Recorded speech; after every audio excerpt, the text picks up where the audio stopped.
Okay. Okay, Chris Speaks back here today with Brandon Mosley for our BCS State of Alabama podcast, and we've got gubernatorial candidate Ken Mcfeeters here with us today. Ken, how are you, sir? I'm doing fantastic. How about you, Chris and Brandon? Doing good. Great. So, tell me, man, what made you get in this governor's race against Coach Tommy Tuberville? I don't like the fact that this is his second campaign that he's been in. He got $11 million to run for the first time, and they were giving him $10 million at least for this time. So it's $21 million he's going to have. And for what? We cannot continue to elect establishment candidates and expect nothing to change. If we keep electing establishment candidates, we're going to keep getting the same results we're on right now. So, how can you convince voters to choose you instead of arguably the most popular candidate or politician we've had in Alabama's history?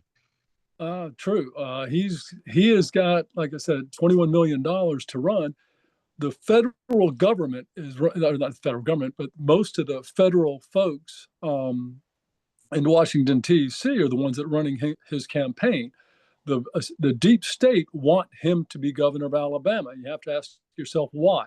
And there's going to be things that are coming out very soon as who's really running Tommy. And it's not who you think it is. And Washington, D.C. should not decide who is going to be the governor of Alabama. And historically, Alabama has been fiercely independent and never have gone for the deep state establishment candidate. Right now, things are going to come out very soon that are going to shake people up. Well, assuming somehow you did become the governor, let's just assume that, you beat Tuberville and whoever the Democrats put up. What? I heard Doug Jones is running, so we'll find out. I keep hearing that rumor, but I don't want to put him in the race till he's in the race. Oh, he has not announced that? Okay. Yeah, I don't have official word on that. I know Chad Chig Martin is in the race, and there's like 5 or 6 Democrats that are just on the verge of being in the race. They kind of want to see what Doug Jones does, though, before right in the race. Doug Jones will be the Tommy Tuberville of the Democrats. If Doug Jones declares, he'll be very difficult to beat in a Democratic primary. But assuming you are the ultimate Republican candidate, when we just passed the legislative session, we gave more powers to the ABC board. We increased the size of the education budget up to $9.9 billion with another $2.1 billion in supplemental appropriations. We've got a $3.7 billion general fund budget, and we had a tax cut. What would a McBeders governorship have done differently than what we just did? Well, education is massive, and the people that have been running our educational system it's intentionally designed. Rockefeller in 1913 started to take over education to give us complicit workers, not critical thinkers, and they've achieved it. They've been massively successful doing it. I would definitely not give education more money. We could do it a lot cheaper if we change the requirements on what it does, or what you need to, or the hoops you need to go through to become a teacher. I'm 65 years old. I've had a lifetime of business experience, and I can't go teach a class. You can get someone 21 years old, just out of college, that doesn't know anything, and they're going to hire that person over someone like me, or anyone, a person with a lifetime of experience. Someone coming out of the military can't become a teacher. I think we need to, and that's why we have the folks that are teaching our kids are vastly overrepresented on the liberal side, because they've gone through the, not indoctrination camps, but the establishment controlled colleges that you have to go through. So they indoctrinate the teachers, and it's not working. I mean, we're not teaching our kids what we need to do. one of the major things that I've got is Ben Franklin had virtues. We're not teaching our kids virtues, and if you look at his virtues, and he has temperance, silence, order, resolution, frugality, industry, sincerity, justice, moderation, cleanliness, tranquility, chastity, and humility. But if you teach the kids I mean, I've had hiring folks straight out of high school and college all the time to work for us. They don't know how to give change. They don't know anything about frugality. If you do frugality in industry, if you just take those two virtues, that they're not doing that. If you learn how to be frugal, not spend your money, save your money, put your money back, and work hard, just those two virtues are almost guaranteeing you a successful life. They don't teach you how to have a successful life in school. I don't know what they're teaching, but they're not teaching what we need, what our kids need to learn. They come out, and a lot of them can't make change. The legislature has moved a little bit forward with that.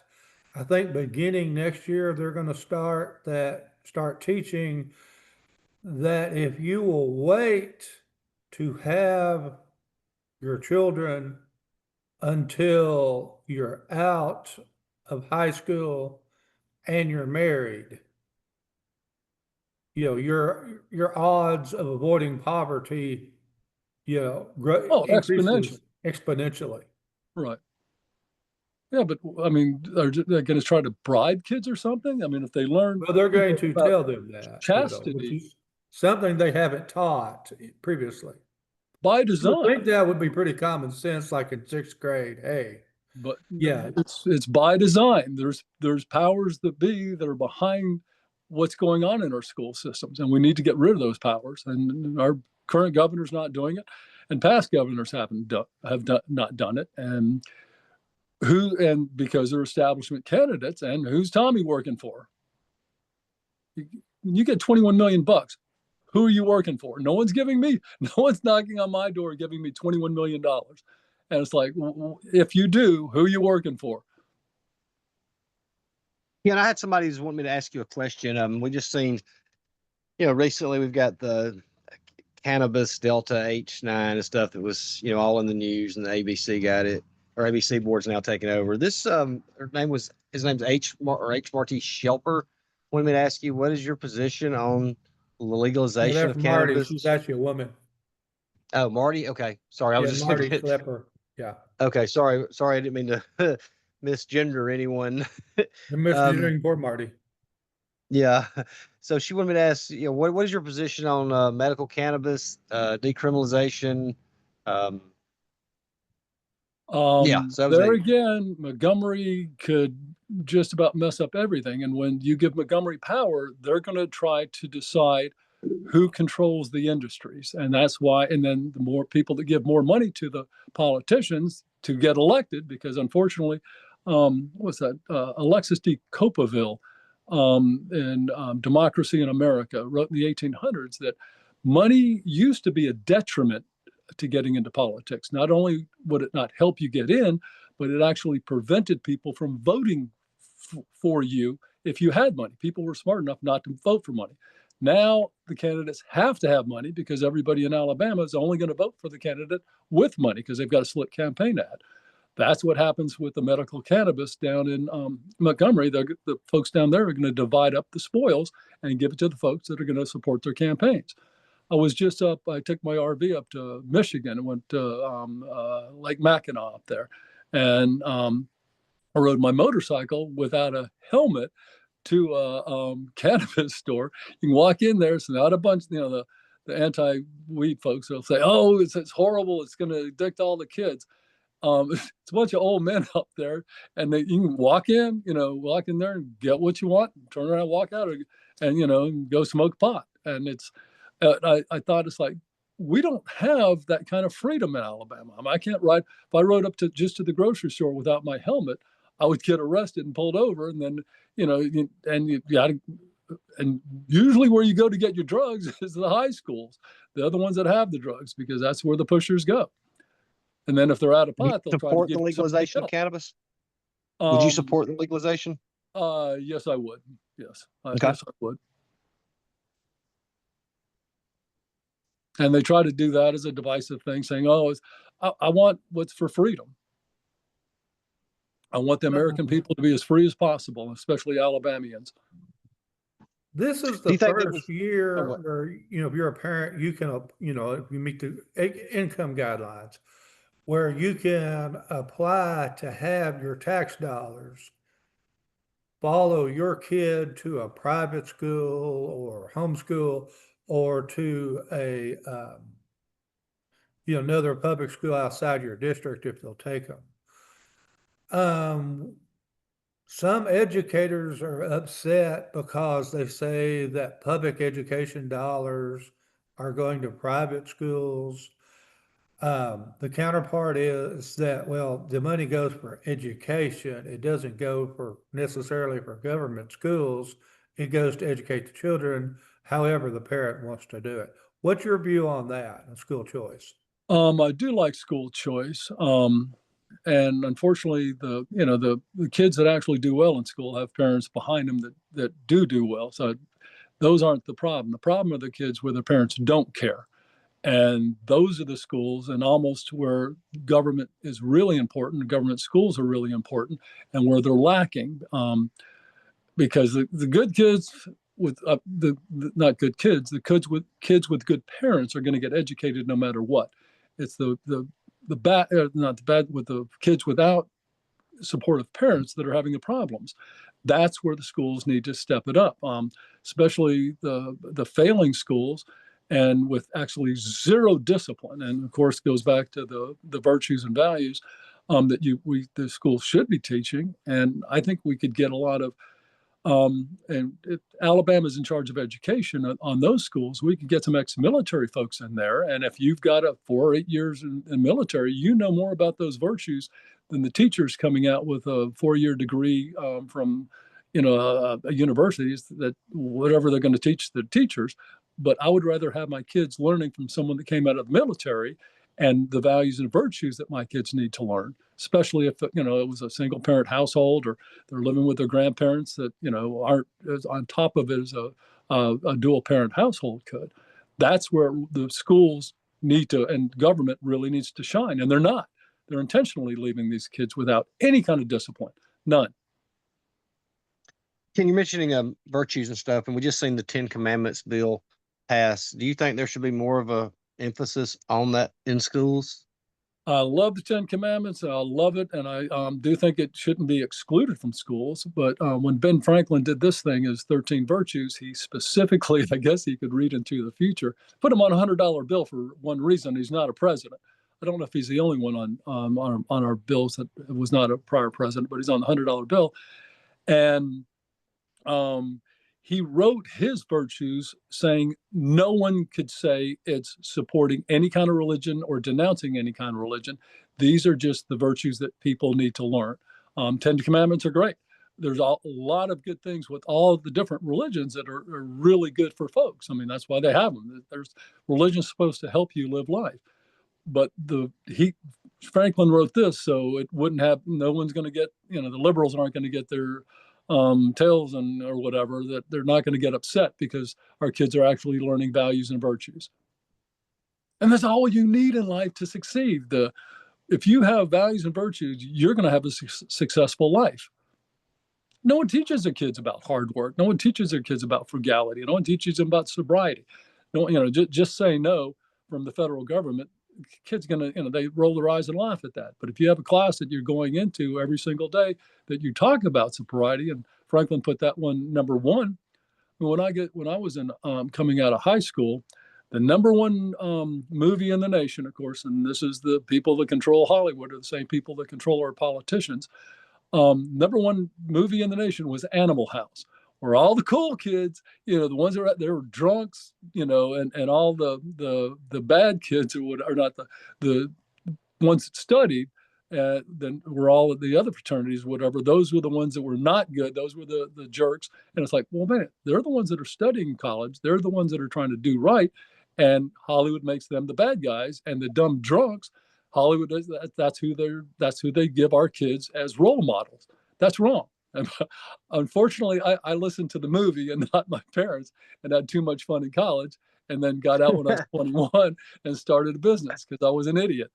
Hopefully the next generation, we can teach them some values and virtues from a young age. And they're not so susceptible to Hollywood and the media and the folks behind Tuberville. A major issue that the state has had to deal with over these last 5 years is our dilapidated prisons. You know, we built prisons back in the 20s through 50s. And as the state grew, the prisons didn't. We just crowded more people into the prisons. And then we stopped doing maintenance of the prisons because we we're cheap.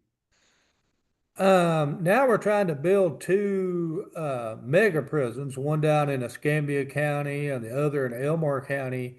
And these things are going to cost between them probably close to $3 billion before all is said and done. Government's involved. It's going to cost more than it should. Do we need more prisons? What would the McBeders prison plan be? Well, the prisons are paid for out of our general fund. And if we had the kids teaching actually had some discipline and values and virtues in our schools, we'd have a lot less prisoners. And, you talked about the odds of a single parent household. You're going to go to prison. I think it's like 50 times higher than if you're from a dual parent household. And if you don't learn values and virtues and discipline in school. But as far as financing the prisons, there again, it goes back to who's really in charge down in Montgomery. There's insurance companies are the largest funds, insurance companies. The insurance premium tax is the largest funder, or largest contributor to the state's general fund that pays for our prisons. There's been an insurance company down there that's got an unfair advantage for themselves and one other company, and most of the companies don't get it. But I think they've taken almost $500 million out of the state's general fund. 20 years ago, the out-of-state insurance companies sued, and the U.S. Supreme Court said the old premium tax schedule was unconstitutional. So that insurance company went to the legislature, the same ones that, quote unquote, the establishment. They went to the legislature and got the legislature to give them to give them building credits and employee credits, saying, well, if you hire employees in Alabama, we should get credits. If we build a building in Alabama or have real estate in Alabama, we'll get credits. Well, the credits they've taken have paid for their buildings and their employees 100 times over. It's the most insane, idiotic in business, and they've sued again. Well, they say, no, you can't. The state's legislature can give incentives to build and hire employees. But it's ridiculous. They've got less employees, they've got less buildings, and they've got $500 million that would have gone to our state's general fund that would have funded the prisons. But you never hear about that because the media, a lot of them are owned by the same establishment that are paying for the politicians. Ken, I know that was a little deep. Along the same lines that we're talking about prisons and stuff, do you think maybe we should look at some resentencing guidelines? Because we've got so many people in prison for nonviolent offenses that, maybe if we look more community corrections or drug court instead of just creating a revolving door.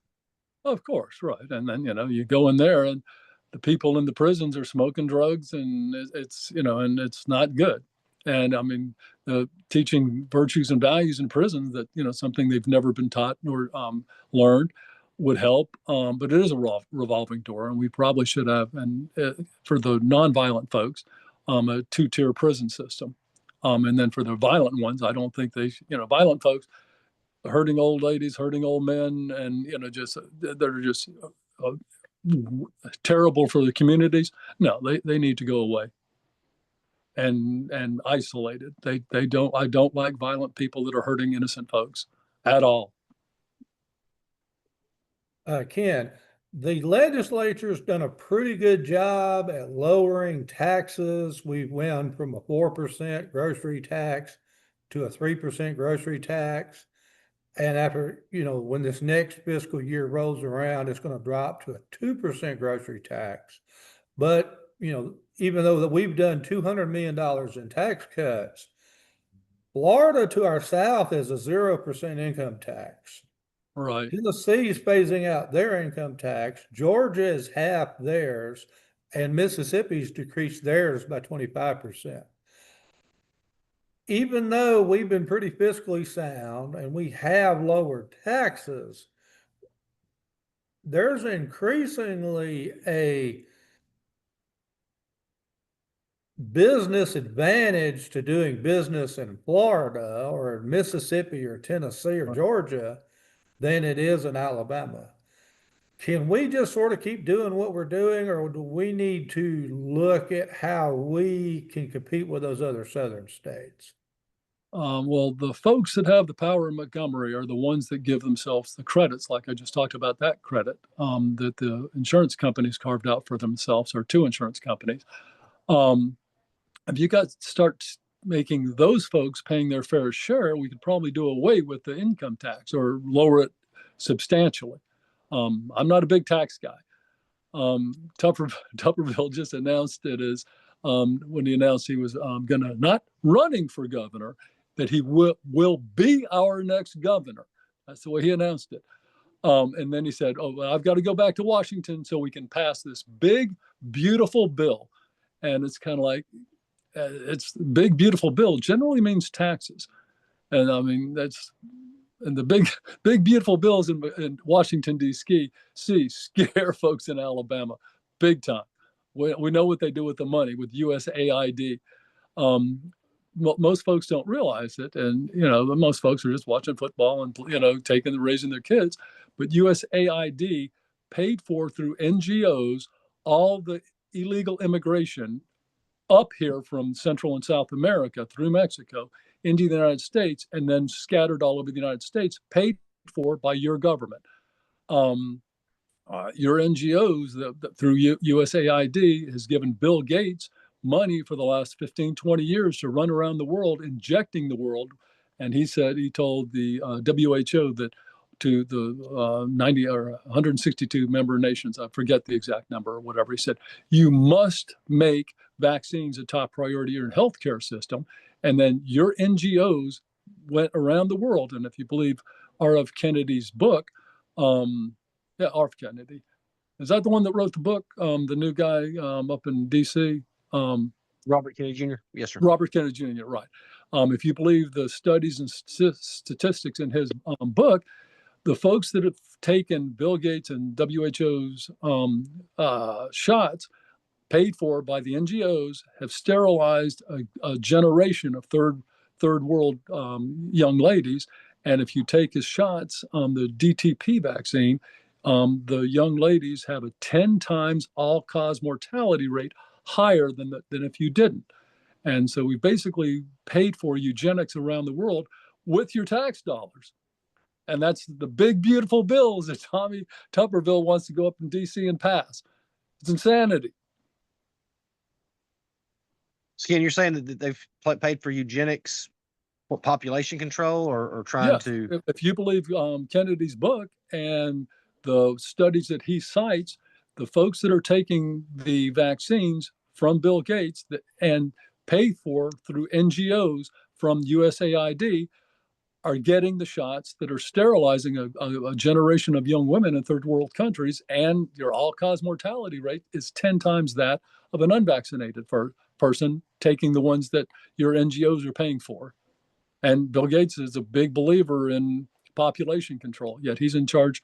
They call him the most powerful doctor in the world. Why? He's a computer guy, but yet he's in charge of medical decisions for billions of people through the NGOs that your taxes are paying for with your big, beautiful bills, Tommy Tuberville. And he's the one leading behind, Bill Gates is the leading proponent of this, or is there others? Oh, yes, for sure. 100%. He announced in 2010 to the WHO, and he pledged $10 billion of his own dollars to make sure this happened. And he called for a decade of vaccines.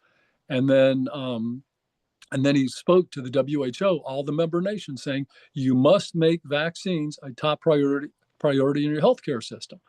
And they just took the mRNA schedule off the children's schedule just recently, a couple days ago, because it's horrible for kids. I mean, the vaccines are horrible for kids. The mRNA ones, the COVID shots, it's terrible. I mean, heck, even just the folks even in office. I mean, Katie Britt got palsy from the reaction to the mRNA. Gary Palmer, he got myocarditis from the shot, and he's still pushing the shot. It's like, these people are insane. My sister took it, and she got microclots, and it hurts a lot of people. Mm. Ken, Yes, sir. here in Alabama, we had record budgets. I think state You just revenue threw up on were me. about $14.5 billion. But State revenue of through 14.5 matching billion. funds and whatnot, we got another 10 to 11 billion from the federal government. If the federal government, And people wonder why a McDonald's meal now costs $10. And who's doing that? Who's causing that unbelievable inflation by giving all this money away? And a McDonald's meal costs $10. When I used to skip school in high school, drive down to McDonald's, I would get 2 burgers, a small fry, and a small drink for $1. And now it's $10 for a one burger, small fry, and a drink. It's insane. of course, we're old enough to kind of remember when those dollars were silver notes and not, True. Right. just backed by nothing. Right. Back to my question, we get 10, $11 billion from the federal government, not to as, matching funds and whatnot. They do public health, Department of Human Services. Obviously, they put billions into public health, mental health, agriculture. They all get money from the federal. If, and this is a big if, because they haven't done it yet, if the federal government ever gets serious about balancing its own books, right now they just create money out of nothing, or borrow it from bondholders.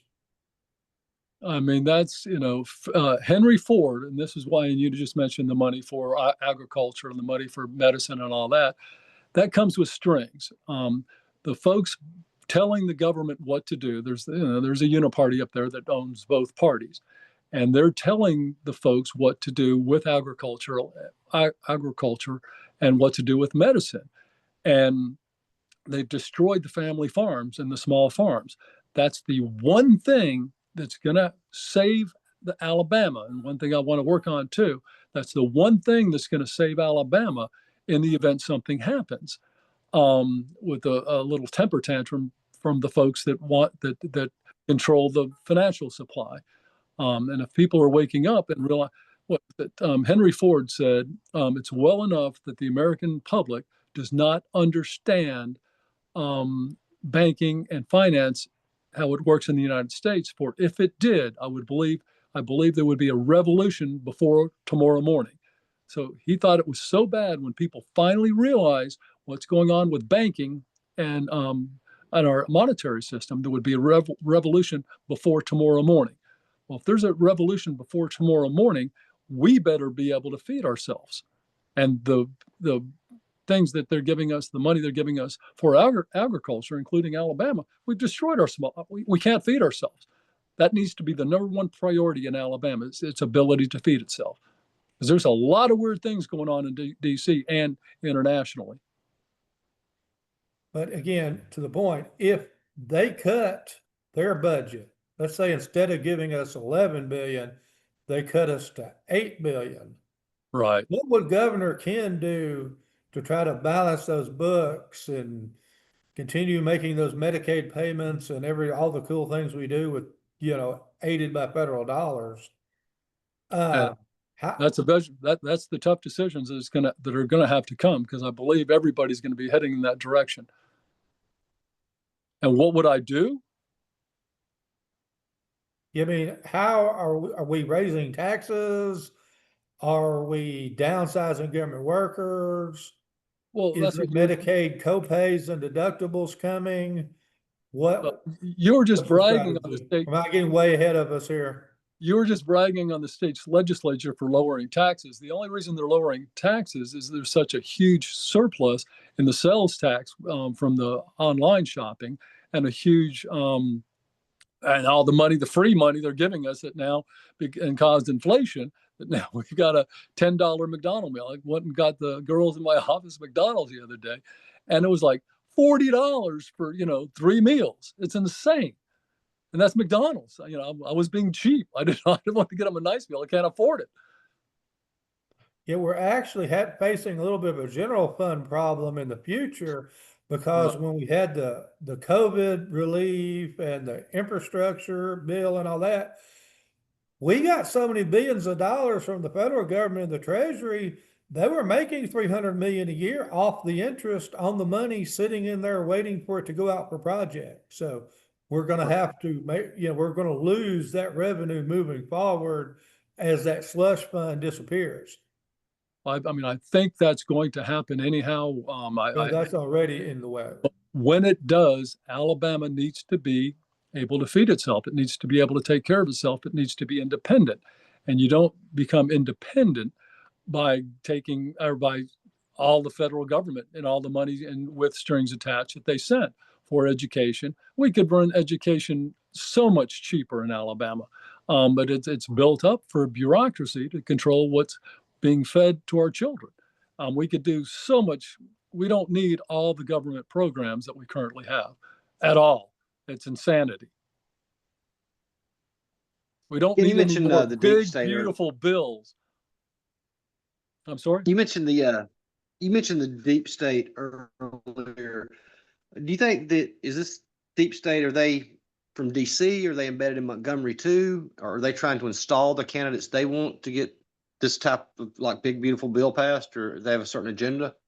Well, I kind of look at Montgomery's a little bit nicer than DC. I don't think they're trying to do any social. They're just trying to, legislate themselves money and competitive advantages for their businesses. That's why if you go down to Montgomery, the first thing you do as a candidate is go to all the union or trade unions, trade associations, and say, okay, I'm running for office. Give me money. I'm running for office. Give me money. And then their lobbyists go down there and they tell you what they're. And I've done that. I've been working for my industry, trying to get fair advantage or fair treatment down at Montgomery for my industry, and not successfully, because the folks that are down there in my industry are a lot more powerful than the people trying to get parity or fairness out there. Well, that happens across all industries. And until the business people wake up down in Montgomery and say, okay, our associations, let's kind of back off a little bit. We need to do what's best for the people in Alabama, not for what's best for our businesses right now. And it's 10 times worse in Washington, D.C., because the folks that are in charge in Washington, D.C. are running Tuberville's campaign. He's not run locally. It's run out of D.C. And why would he have D.C. running his campaign? But they've got some folks in charge. The folks in charge in D.C., the legislature in D.C., Congress is given the authority to coin money by the Constitution. Our Senate and legislature, our House, ceded that authority to a small group of men, 7 men, I think it was 100 years ago, and I think they wrote it up on Jekyll Island. And those men have been printing money for themselves since. Anytime the United States needs to borrow money.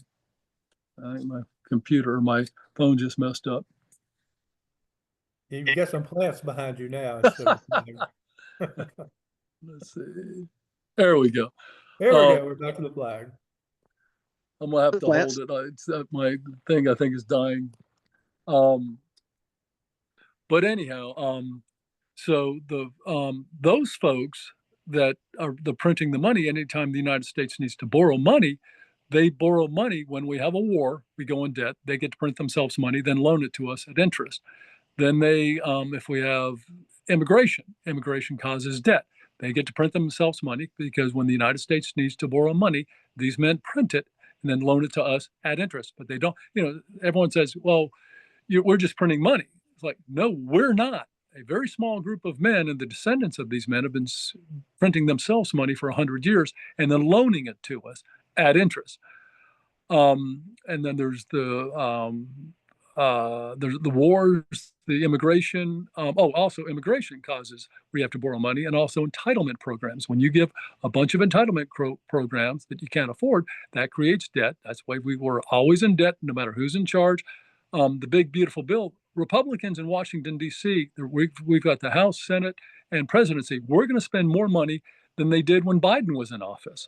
So it doesn't matter who's in office, because the money, they always want us to be in debt. When we're in debt, they print themselves money and then loan it to us. So that's who's in charge of Washington.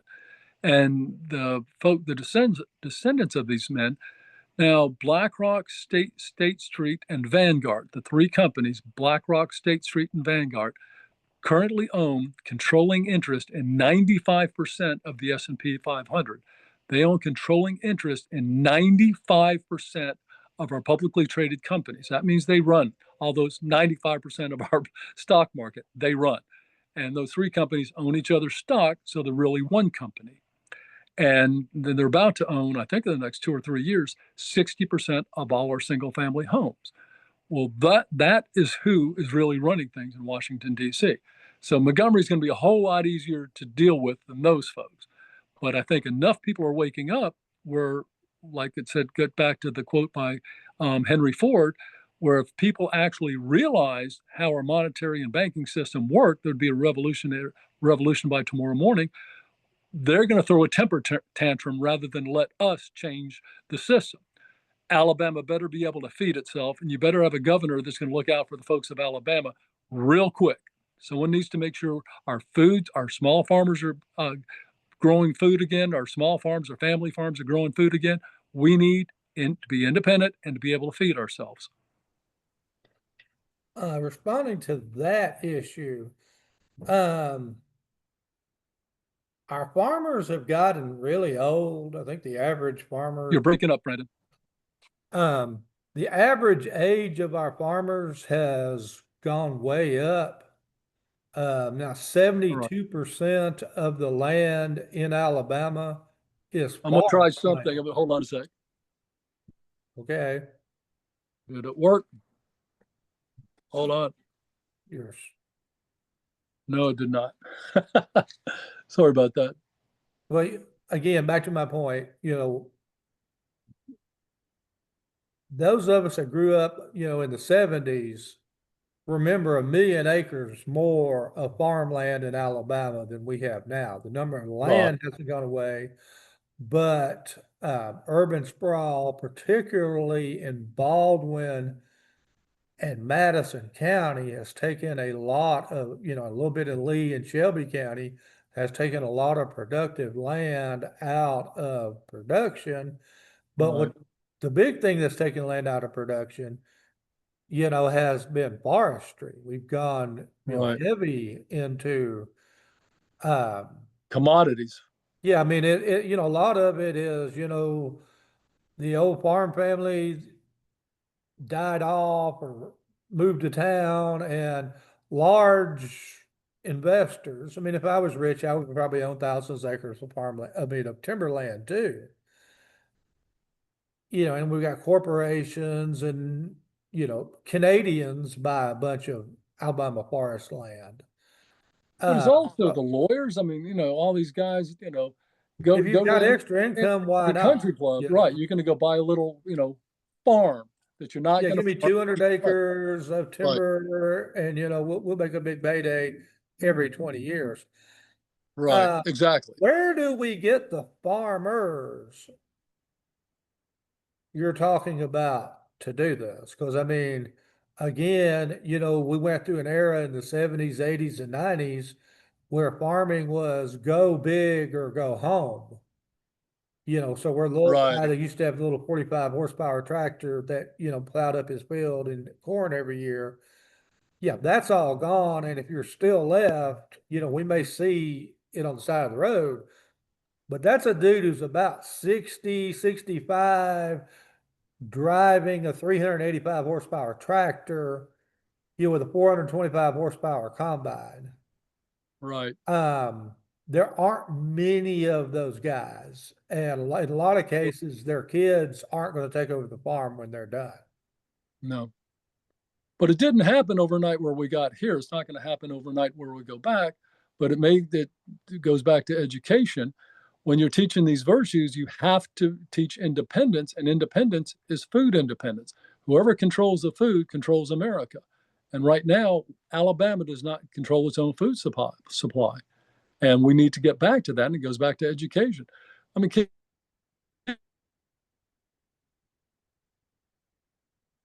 They Ken froze on us. school with no skills, no values. It's insanity. I did. Yeah, we can hear it. I can hear you now again. Oh, okay. So Ken, let me ask you this. So you talked about these descendants of these families and they're printing money, but I thought the Federal Reserve, the Treasury printed money.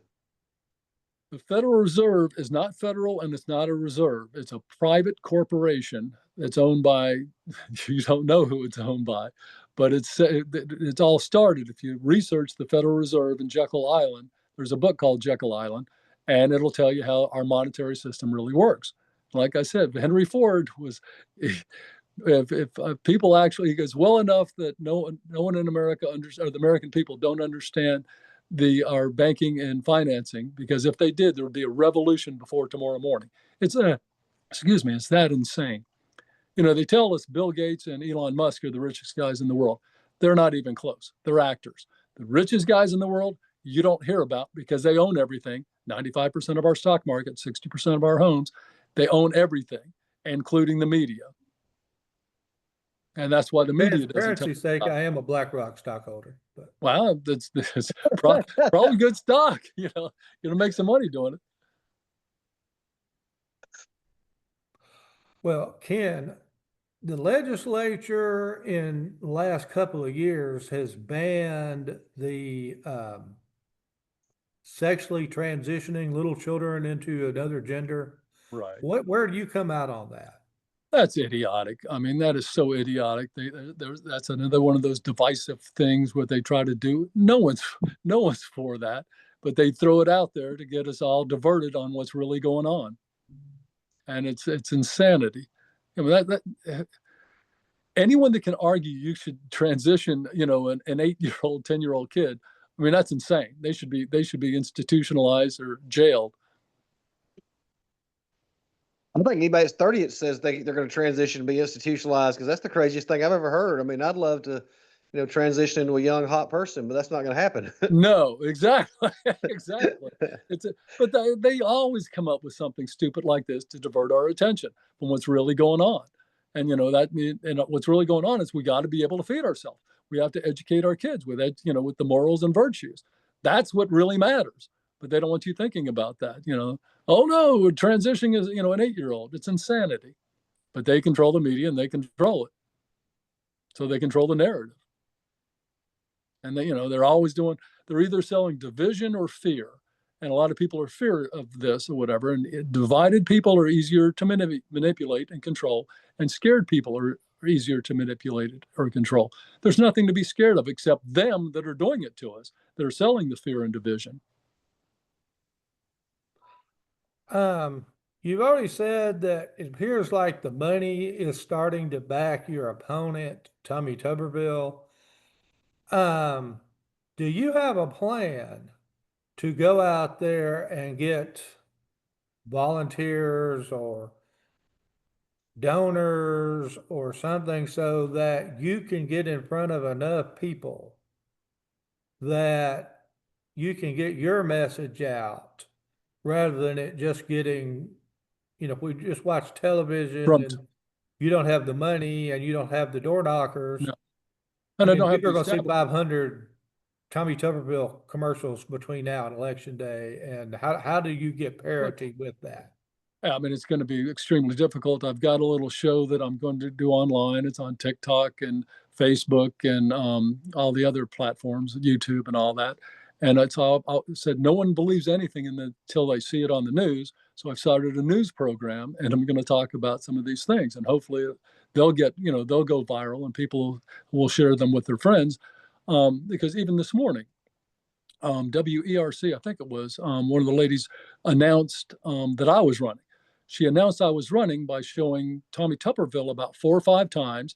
Then they showed Paul DeMarco telling everyone that, you know, Tuberville's going to be hard to beat because he's got all the money and everyone loves him or whatever. And then so, oh yeah, Ken Mcfeeters, insurance agent from Hoover, Alabama, Ken Mcfeeters is going to also enter the race. No picture, no nothing.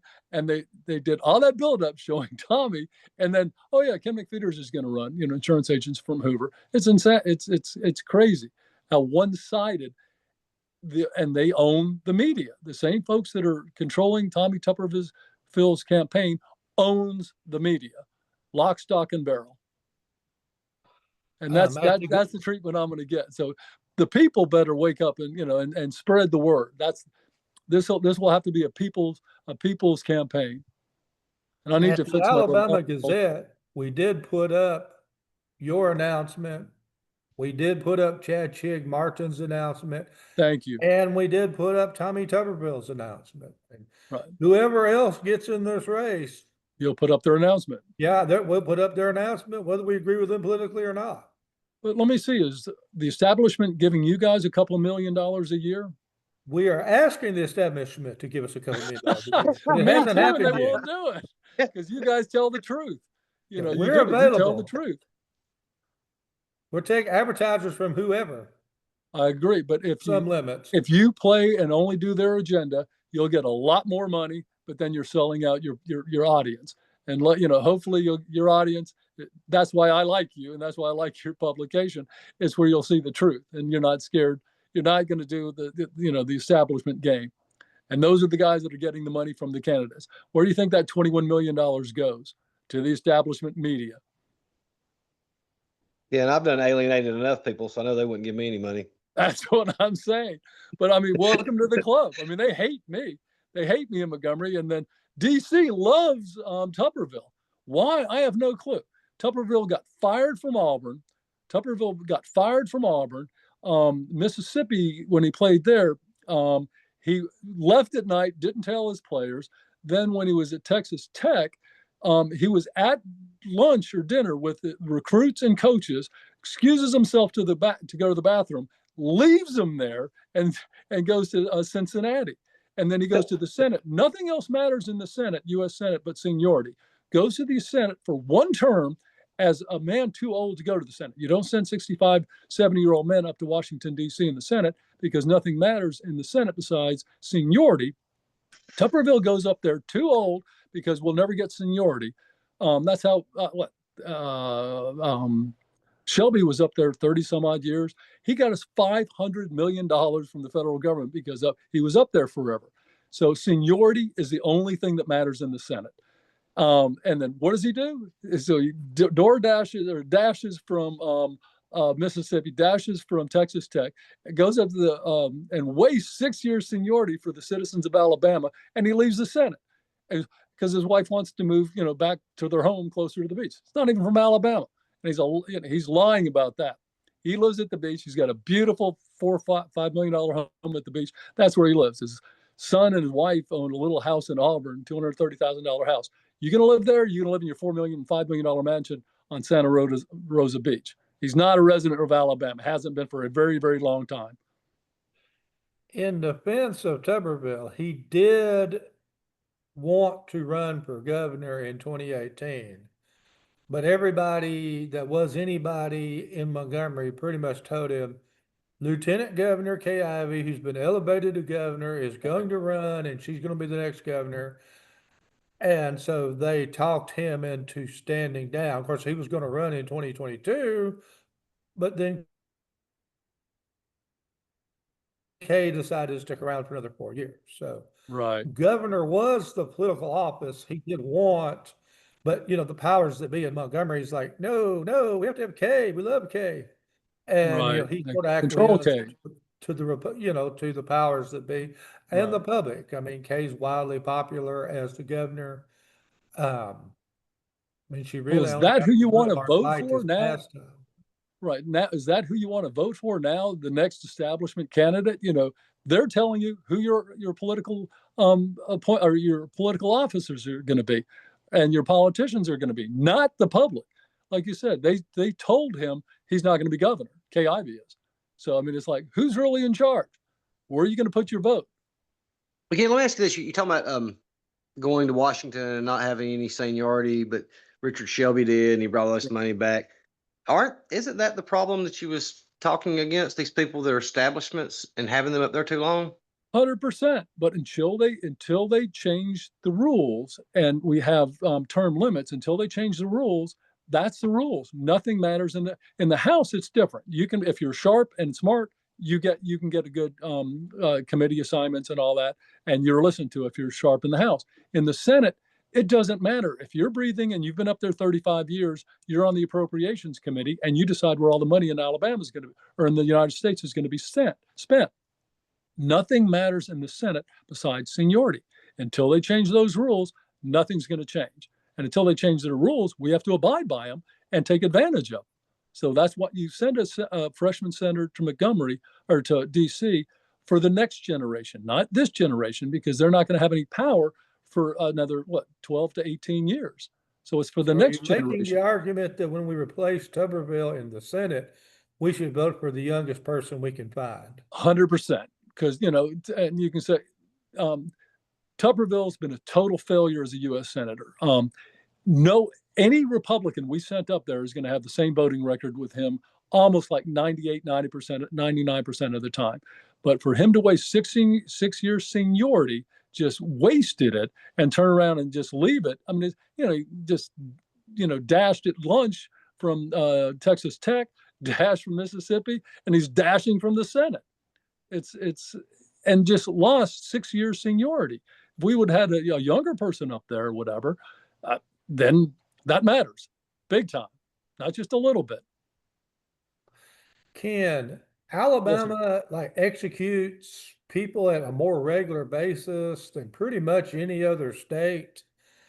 We're executing by lethal injection. Now we've started to do nitrous oxide. I think South Carolina's brought back firing squads. Yeah. Are you in favor of the death penalty, and are you okay with nitrous oxide and lethal injections as our method of execution? I think we've got electrocution we could always bring back as a third option. Right. I mean, that I would not want to be electrocuted. I mean, if you're going to end someone's life, I think lethal injection is probably the most humane way to do it. And you put your dog down, they just give it a little shot and it goes to sleep. That's what they call putting it to sleep. And there are, I'm not God, and I don't like to judge. But it's if the court system wants to execute someone and it's gone through the appeal process, which I think is way too long. I think it costs $4 or $5 million to execute someone, where it costs far less just to keep them in prison for the rest of their lives. But I mean, well, that's because you have liberal groups that will fund appeals forever and a day. Exactly right. And I mean, I think, there's a lot of folks that need killing. There really are, that need to die. But unfortunately, to do that, it costs way too much money. But there's a lot of folks that really need to go, but you can't do that either. And I'm not God, so I'm not going to judge anyone like that. But some people need killing. We've kept you almost an hour. I think that's all the questions I have for you, unless Brandon's got something else. Is there anything you'd like to say in closing, or Brandon, do you have another question? Yeah, I'd like to throw one more out. Sure. We had a pretty big issue in the state with crime. There's like a lot of non-violent criminals we don't lock up because our prisons are overloaded with the violent ones. What would Governor McBeders do to try to decrease some of the sheer lawlessness that's going on in the streets across the state? I mean, one of the major things, most of the crime is centralized, and putting military in the schools where you do have a high crime problem and teaching them values, virtues, and discipline, that matters big time. And if you look at the same people in charge of the establishment, they're the same people in charge of the music industry. And look at Diddy. They intentionally, and look at Hollywood when I mentioned Animal House when I was growing up, they intentionally give our kids horrible music that teaches them the exact opposite. They glorify hood life, they glorify anti-establishment, glorify drugs, alcohol, spanking the hose. It's horrible, and it's done by design. And then you've got the federal government with the NGOs and all that, intentionally destroying the family unit.